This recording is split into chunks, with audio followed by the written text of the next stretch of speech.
sakyan kasi kalimutan ko sa ilagay yung hapon. Tingin ko dito, kaya puntahan natin.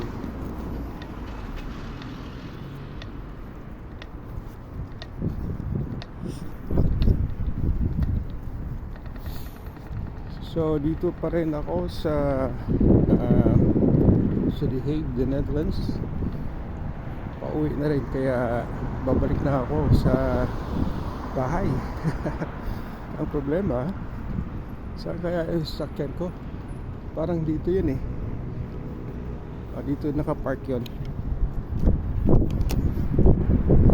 Ito yung naalala ko. Pero teka lang. Okay, naalala ko pala. Yung parking pala na yun ay underground. So natatandaan ko na dito yun. Etong parang ano na yan, tubig,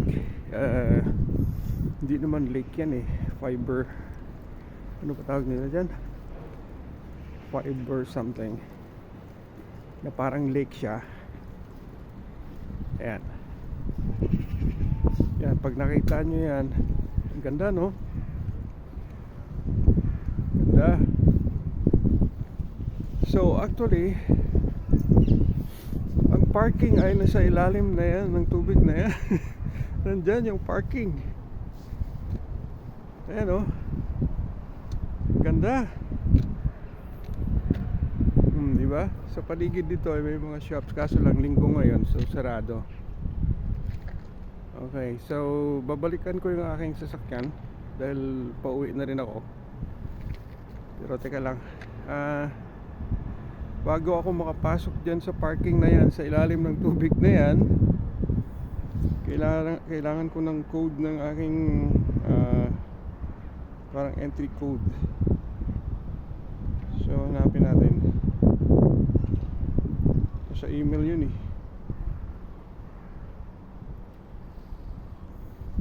Para makapasok tayo sa parking.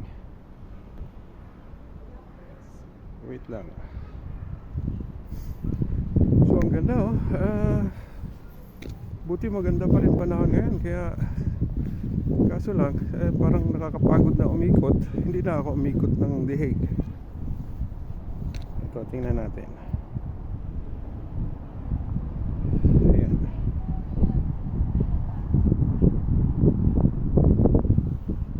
Dito yung code.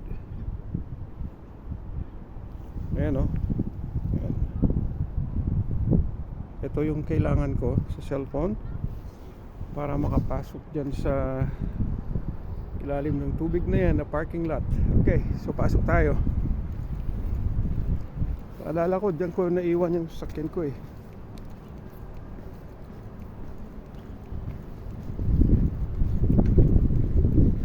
Okay, so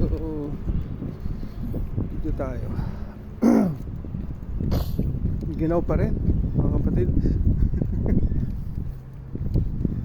7 degrees yata ngayon.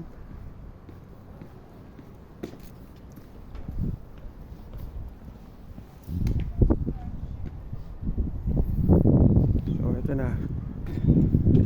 Dito mo ilalagay yung cellphone mo para mabasa yung code para makapasok ka, kasi sarado yan eh.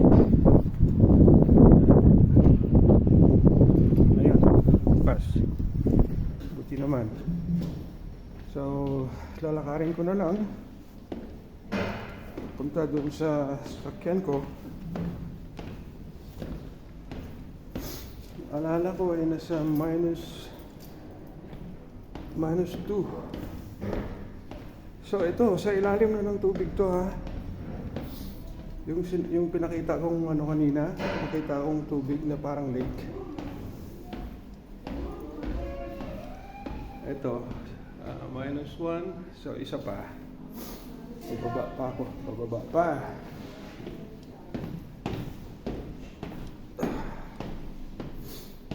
Ayan. Kailangan natin, ayan. So ito, minus 2. So dito yung aking sasakyan. Yan yung parking. Right. Yan, pag nakita nyo, dito nakapark yung mga sasakyan, oh. Okay. So sana yung akin.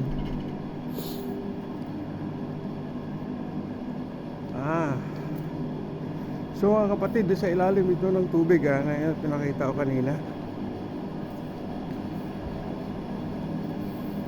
Ayan, nandyan yung sasakyan ko. Okay, so makakauwi na tayo. Tagpuan ko rin.